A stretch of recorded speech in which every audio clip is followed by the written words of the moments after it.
Resources की, क्योंकि हमारे जो टास्क हैं उनमें अल्टीमेटली काम किन्होंने करना है, रिसोर्सेज को करना है। तो जब भी हम प्रोजेक्ट मैनेजमेंट के टर्म्स में रिसोर्स वर्ड यूज करते हैं तो रिसोर्स का मतलब क्या होता है, वो वर्क रिसोर्स हो सकता है यानी लेबर हो सकता है, नॉन लेबर एलिमेंट्स भी हो सकते हैं, जैसे मशीनरी यूज होते हैं हमारे प्रोजेक्ट्स में काम करने के लिए, कुछ कॉस्ट रिलेटेड एक्सपेंसेस भी हो सकते हैं जो हमें प्रोजेक्ट में रिक्वायर्ड होते हैं, जो प्रोजेक्ट में लग रहे होते हैं।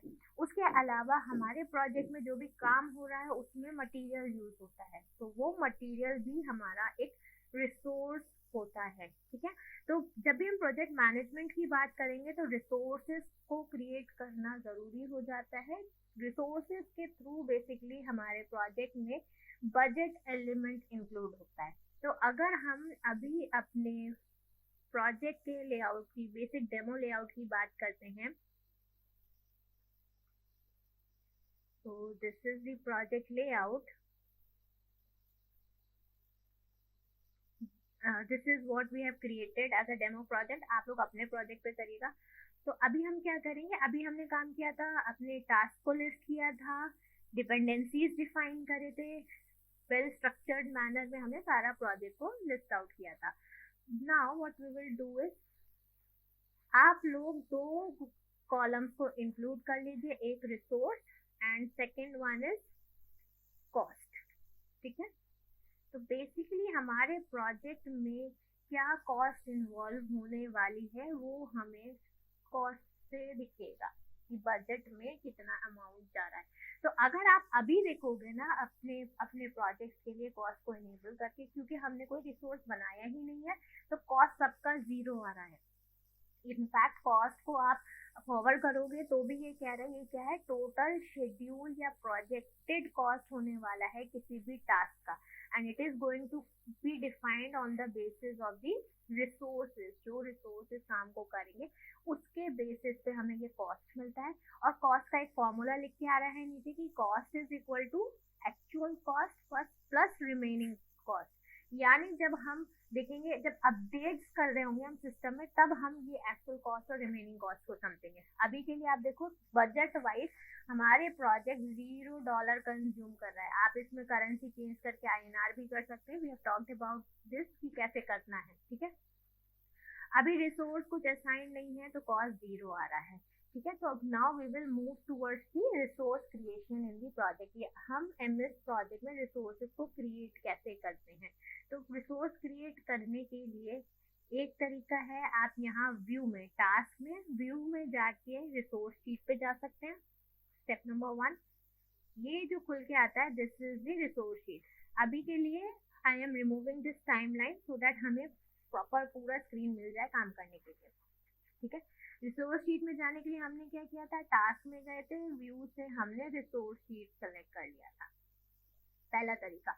दूसरा तरीका, हम यहाँ गैंट चार्ट व्यू में थे, नीचे विंडो में हमें सीधा सीधा टूल मिलता है रिसोर्स शीट पे जाने का।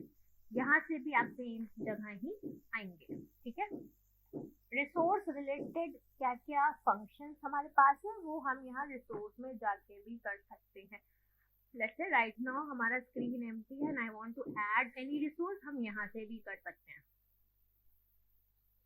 बट अभी के लिए वी विल सी कि हम रिसोर्स शीट में रिसोर्स को कैसे बना सकते हैं। ठीक है, तो हमने रिसोर्स शीट ओपन करी and now we will try to create couple of resources for our project. Let's say हमारा ओखला का प्रोजेक्ट है एंड देयर आर 3 लोग हैं जो मेरे पास इस प्रोजेक्ट में काम कर रहे हैं and I am going to write few anonymous names. हम कुछ एनोनिमस नेम्स के थ्रू लेबर्स को क्रिएट करेंगे।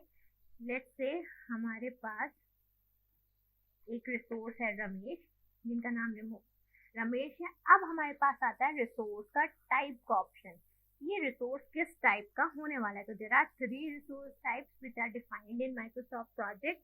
First one is work resource. तो वर्क रिसोर्स में हमारा पीपल एंड इक्विपमेंट, ये 2 इंक्लूडेड होते हैं।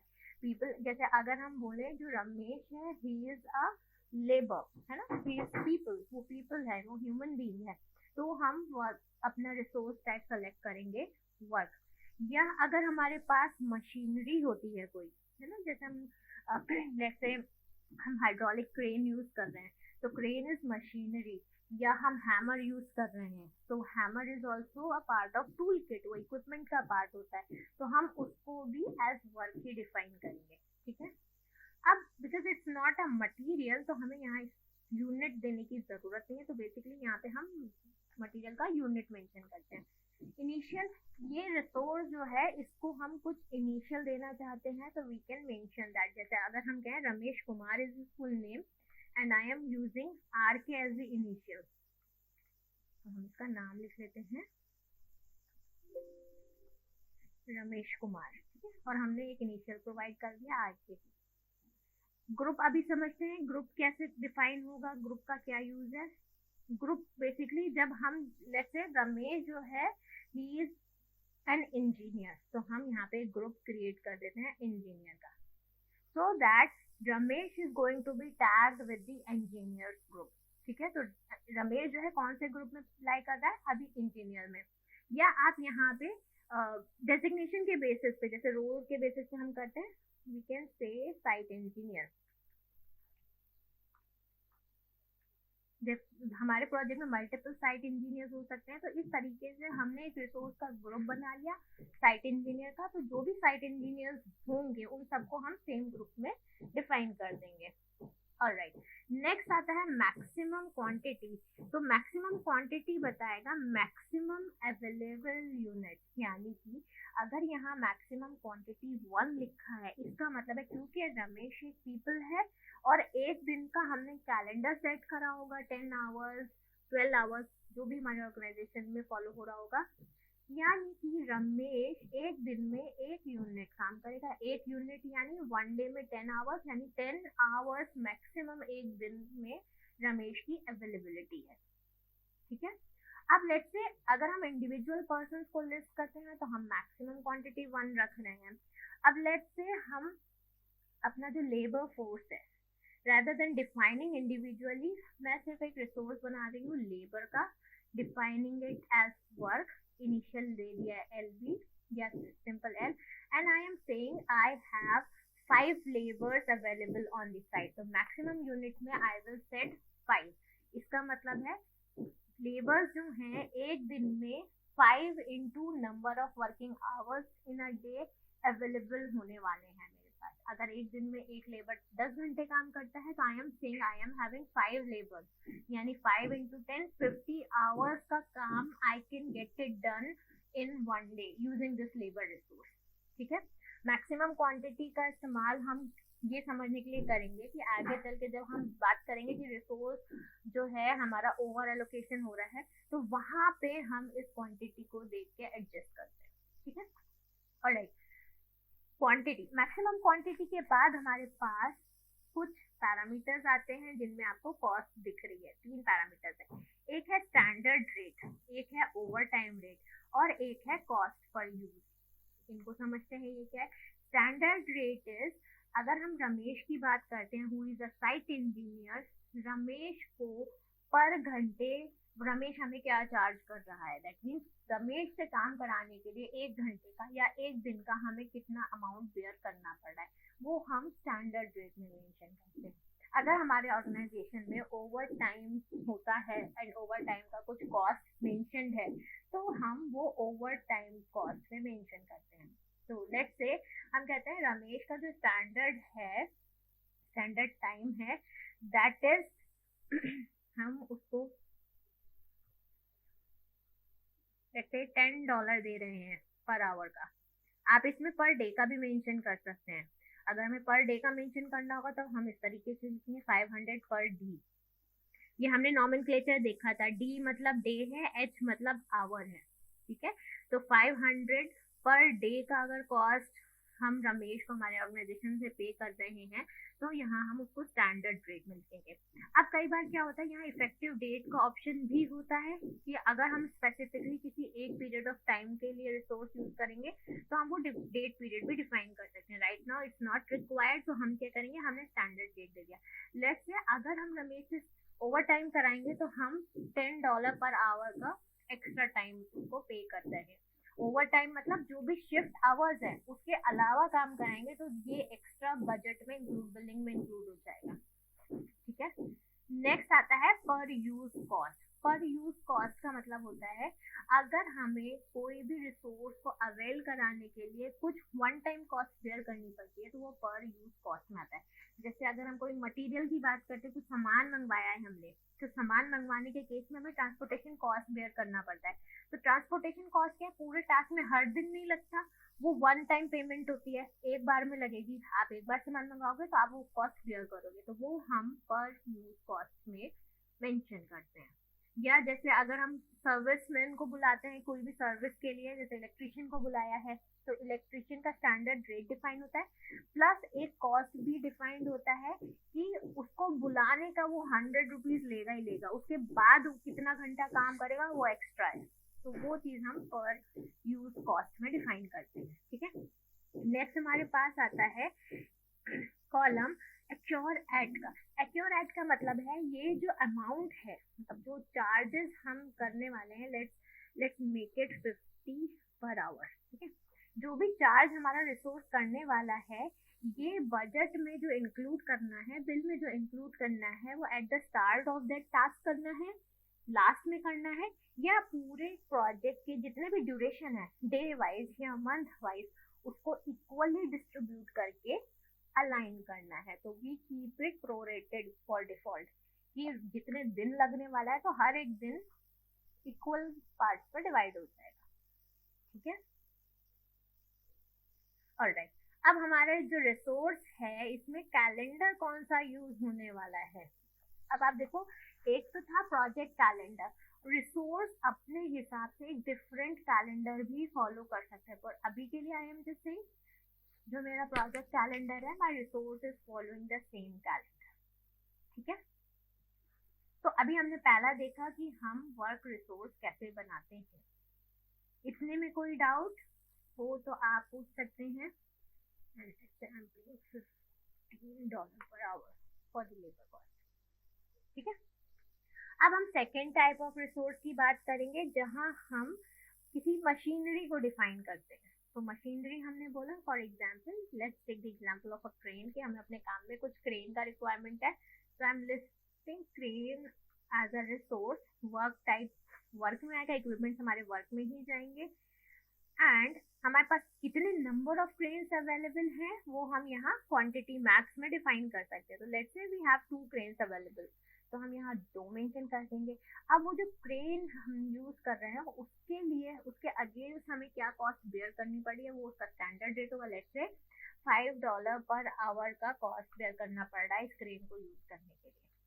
एंड ये क्रेन का अवेलेबिलिटी क्या है, जो हमारा प्रोजेक्ट का कैलेंडर है। ठीक है, now we'll move towards the second type of resource जो कि है cost resource. Cost resource is like one time payment वाले जो बेयर होंगे, जैसे expenses हैं या travel expenses हैं जो प्रोजेक्ट में accumulate हो रहे हैं, प्रोजेक्ट के pertaining लग रहे हैं, वो हम as a cost define करते हैं। Let's say we take travel expenses। ठीक है, और इस बार वर्क टाइप हमारा क्या हो जाएगा, वर्क नहीं जाएगा, कॉस्ट जाएगा। क्यों, क्योंकि इट्स अ कॉस्ट रिसोर्स। अभी कॉस्ट रिसोर्स के लिए हमें यहाँ पे रेट डिफाइन करने की जरूरत नहीं होती। आप देखोगे रेट जो है बाय डिफॉल्ट आप सेलेक्ट नहीं कर सकते। ठीक है, उसका रीजन बहुत सिंपल सा है, क्योंकि ये जो कॉस्ट है ये प्रोजेक्ट में जिस काम में, जिस टास्क में लगेगी, हम वहां पे इसको डिफाइन करेंगे कि कितना कॉस्ट लगने वाला है। ठीक है, second type of resource completed. अब हम बात करेंगे third type of resource which is material resource. Material resource, let's say हमारे प्रोजेक्ट में वी नीड ब्रिक्स की हमें जरूरत है, तो ब्रिक्स क्या है, मटेरियल के फॉर्म में आएगा। क्यों, क्योंकि ब्रिक्स को हम पर यूनिट में मेजर करेंगे, वट एवर यूनिट जो भी आएंगे हम उसको यूनिट्स में मेजर करेंगे। तो हमारा जो टाइप है इस बार मटेरियल रिसोर्स होगा। ठीक है, मटेरियल रिसोर्स के साथ हमें मटेरियल का यूनिट ऑफ मेजर देना पड़ता है कि हम जो ब्रिक्स लेके आ रहे हैं वो हम टन्स में मेजर कर रहे हैं, बॉक्सेस में कर रहे हैं, किस क्वांटिटी में मेजर कर रहे हैं। Let's say I am saying we are measuring bricks in the form of boxes. ठीक है। अब पर बॉक्स का चार्ज कितना है, what is the standard rate. जब हम स्टैंडर्ड रेट देख रहे हैं तो आपको पर आवर नहीं दिख रहा या पर ड्यूरेशन टाइम नहीं दिख रहा, क्यों, क्योंकि राइट नाउ इसका यूनिट है बॉक्सेस। तो यहाँ जो भी प्राइस हम देंगे वो एक बॉक्स का प्राइस होगा। So let's say I am saying brick का हमें लग रहा है $50 एक बैग का। एक बैग में कितने भी ब्रिक्स होंगे वो स्टैंडर्ड इंडस्ट्री में डिफाइंड होते हैं, ठीक है। तो राइट नाउ हमने एक मटेरियल रिसोर्स बनाया ब्रिक्स का, उसका यूनिट है बॉक्स, यानी ये जो $50 है ये पर बॉक्स का प्राइस लगने वाला है। अब आप देखो यहाँ पे क्योंकि ब्रिक्स है, मटेरियल के लिए कैलेंडर लगाने की जरूरत नहीं है। कॉस्ट रिसोर्स है, कॉस्ट रिसोर्स के लिए भी कैलेंडर ग्रेड आउट है, क्योंकि वो कैलेंडर के हिसाब से काम नहीं कर रहा। अब बहुत ही बेसिक सी चीज आपको ये समझनी है, जितने भी हमारे वर्क रिसोर्सेज हैं ये आवरली बेसिस में शिफ्ट कैलेंडर के हिसाब से काम करते हैं, ठीक है। तो जब भी हम कोई रिसोर्स लगाएंगे अपने प्रोजेक्ट में, अपने टास्क में, तो कितने घंटे का काम हो रहा है वो डिफाइन हो जाएगा। लेकिन हम जब मटेरियल रिसोर्स या कॉस्ट रिसोर्स लगाएंगे उससे हमारा वर्किंग आवर्स या टोटल ड्यूरेशन जिस पे काम हो रहा है वो रिजल्ट में नहीं दिखाई देता है। तो ओवरऑल ये सारी चीजें हमारे प्रोजेक्ट के बजट को तो साथ मिलके ही डिफाइन करने वाले। तो ऐसा नहीं है कि वर्क रिसोर्स का बजट अलग आएगा, इसका अलग आएगा, इसका अलग आएगा। ओवरऑल जो प्रोजेक्ट का कॉस्ट है वो वन गो में आएगा, ठीक है। तो these are the 3 type of resources जो हम एमएसपी में क्रिएट करते हैं, ठीक है। अब हम बात करेंगे, ये रिसोर्स क्रिएट कर लिए हैं, है ना, हमने कॉस्टिंग भी कर सबके साथ 1 बाय 1 मेंशन कर दी है। अब हमें अगर अपने प्रोजेक्ट में इनको यूज करना है तो कैसे करेंगे, ठीक है। तो लेट्स सेव दीज रिसोर्सेज। अब हम वापस जाते हैं गैंट चार्ट व्यू में जहां हमने टास्क बनाए हैं, ठीक है। एक तरीका तो ये होता है कि आप डायरेक्ट यहाँ पे टास्क में रिसोर्स का नाम लिखिए, खुद पॉपअप हो जाएगा, आ जाएगा। कई बार नाम नहीं भी आता तो क्या करता है बाय डिफॉल्ट एमएसपी एक नया रिसोर्स क्रिएट कर देता है। For example let's say I want to use Ramesh, ठीक है।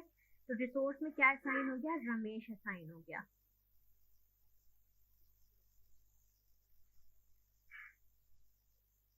एंड थोड़ा सा स्लाइड आगे बढ़ते हैं, let's try to see the cost. तो आप देखिए रमेश को असाइन करते ही यहाँ कुछ कॉस्ट आई है हमारे पास $800। तो ये 800 किस बेसिस पे आया है, हमने डिफाइन किया था रमेश का पर डे का चार्ज, है ना, हमने डिफाइन किया था सिस्टम में रमेश आवर का $50 ले रहा है। तो एक दिन में आपके कैलेंडर में लेट्स से हमने कहा 10 आवर्स या 8 आवर्स का कैलेंडर है, 8 आवर्स का कैलेंडर है जो मेरे इसमें डिफॉल्ट बना हुआ है। 8 into 50 $400 एक दिन का लगेगा, और जो हमारा टास्क है ये 2 दिन चल रहा है, तो 400 into 2 800।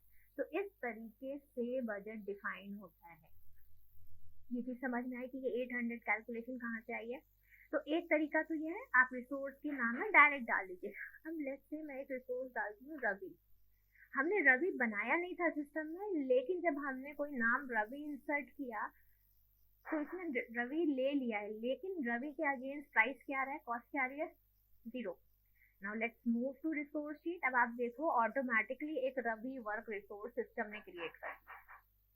It was not the part of the resources जो हमने क्रिएट किए हैं, ये डिफॉल्ट क्रिएट हो गया है सिस्टम में। इसीलिए हम रिसोर्सेज असाइन करते टाइम डायरेक्ट असाइनमेंट नहीं यूज करते कि अगर स्पेलिंग भी आगे पीछे होगी तो वो एक नया रिसोर्स बना देगा, नया रिसोर्स होगा, प्राइस लिस्टेड नहीं होगा, बजट में मिसमैच आएगा, ठीक है। तो फिर ये काम हम करेंगे कैसे, हम व्यू में जाते हैं, डिटेल्ड विंडो सेलेक्ट करते हैं। डिटेल विंडो में आप आएंगे तो हम जाते हैं टास्क डिटेल विंडो में जाते हैं।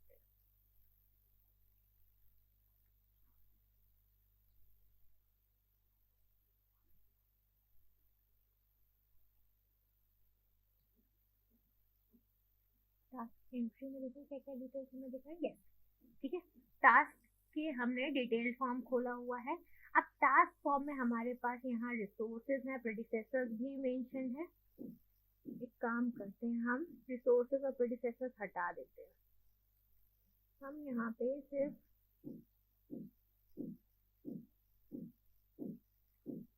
वर्क दिखाते हैं, ठीक है।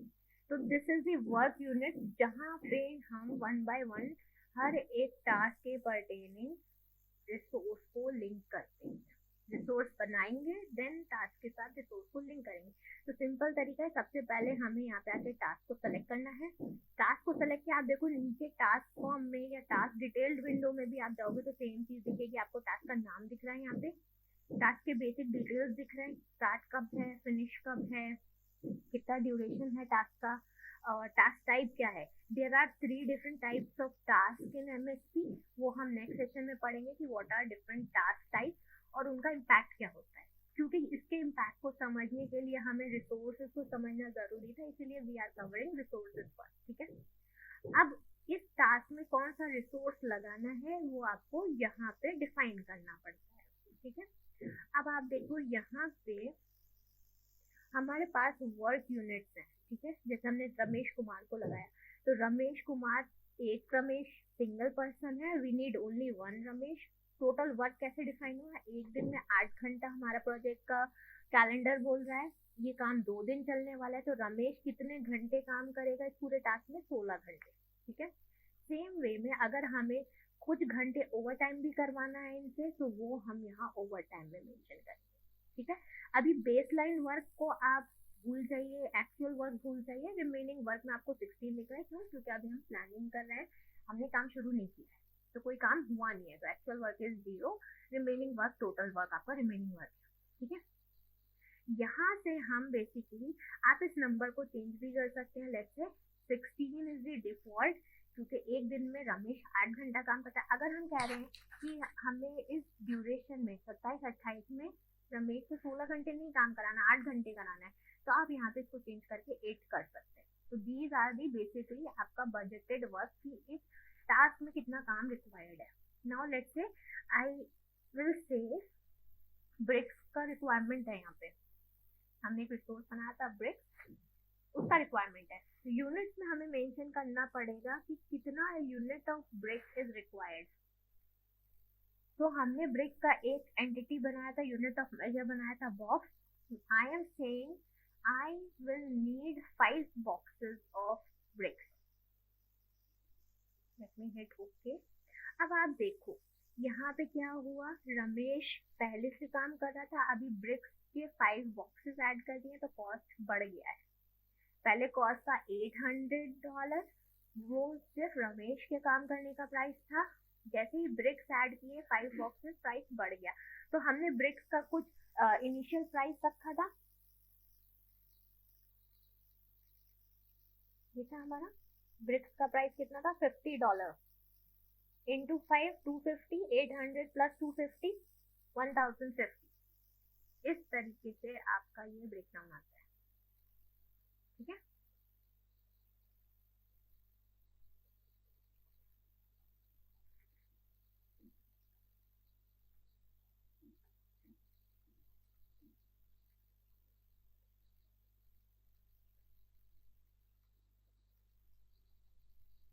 क्लियर है ये चीज कि ये 250 रुपीज एक्स्ट्रा कहाँ से ऐड हुए।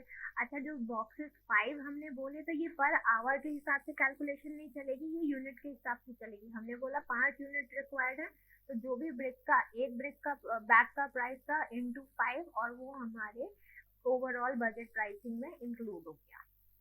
सेम वे में लेट्स से हमने और क्या बनाया था, एक क्रेन बनाई थी। Let's say I want to utilize crane as well, तो 2 क्रेन थी। आई एम सेइंग हमें सिर्फ एक क्रेन की जरूरत है, और हमारे क्रेन का काम जरूरी नहीं है कि ऑल थ्रू आउट पूरा ही चाहिए। हमने बोला 2 घंटे का काम है हमारे क्रेन का।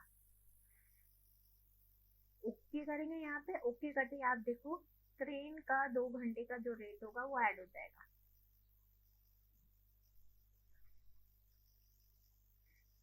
क्रेन का $5 1 घंटे का चार्ज था, ठीक है। और हमने लिया है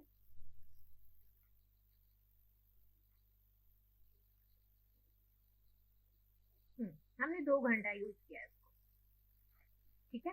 तो इस तरीके से 1050 रुपीज पहले था, 2 घंटे ओवरऑल 2 आवर्स यूज हो रहा है। 2 आवर्स का मतलब है 5 + 5 $10 ऐड हो जाएगा। 1060 rupees is the net budget कि हमें इस काम को कराने के लिए कितना कॉस्ट बेयर करना पड़ेगा,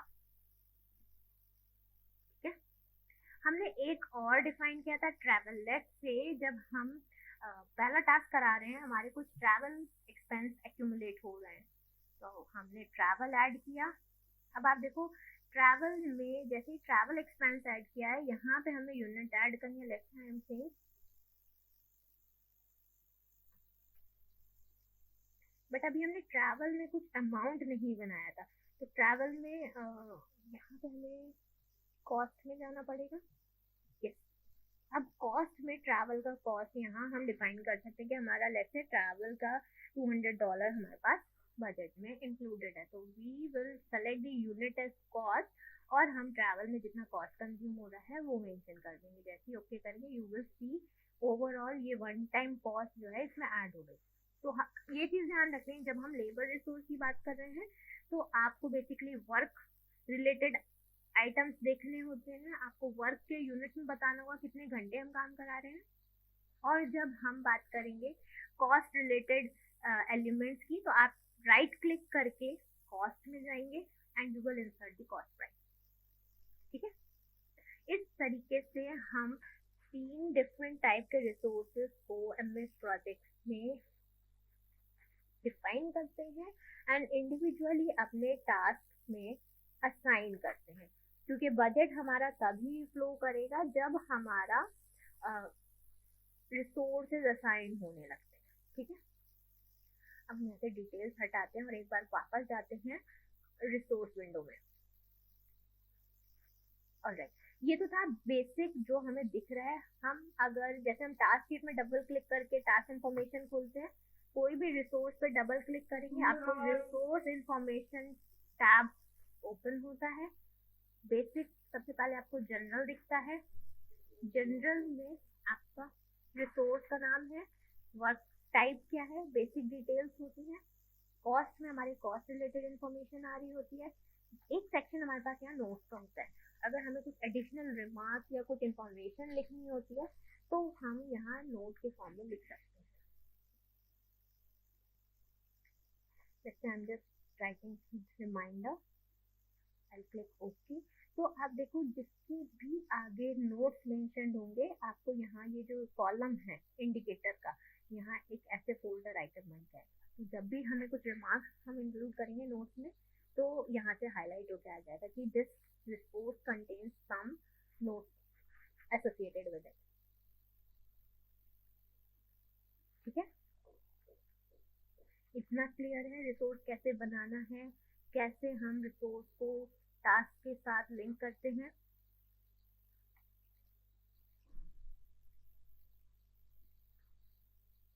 If you guys have any doubts, please feel free to ask.